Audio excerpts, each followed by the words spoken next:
Hello বন্ধুরা, good morning সকলকে। তো বন্ধুরা, আজকের ভিডিওটা শুরু করলাম সকালের চা দিয়ে। হঠাৎ করে কালকে রাতেই আমার গ্যাসটা শেষ হয়ে গেছিলো, তাই সারা রাত আমার ঘুম হয়নি যে কালকে থেকে আমি কি করে রান্না করে খাবো, কারণ গ্যাস ছাড়া আমার কোনো অপশন ছিল না রান্না করে খাওয়ার মতো।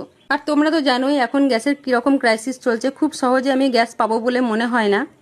তাই মনে পড়ে গেল এই আমার ভাঙা উনুনটার কথা। এই উনুনটা কিছুদিন আগে আমি খুব সুন্দরভাবে বানিয়েছিলাম, কিন্তু আমার বাড়িতে কোনো জিনিস খুব সুন্দর থাকে না।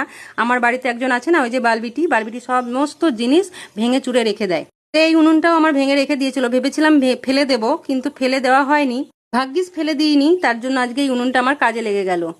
ওই যে কথায় আছে না, যাকেই তুমি অবহেলা করবে সেই তোমার অদিনে কাজে লাগবে, সেই রকম হয়েছে এই উনুনটা। তো আমি সকাল সকাল চা খেয়ে চলে এলাম বাগানের মধ্যে। ভাবলাম ওই ভাঙা উনুনটা তো বেশি দিন যাবে না, তখনও যদি আমি গ্যাস না পাই তখন আমি কিসে রান্না করব। তার জন্য আমি সকাল সকাল বাগানে জল দিয়ে শুরু করে দিলাম একটা উনুন বানাতে। বাগান থেকে মাটি খুঁড়ে নিয়ে একটা থালার মধ্যে এই উনুনটা আমি বানাচ্ছি।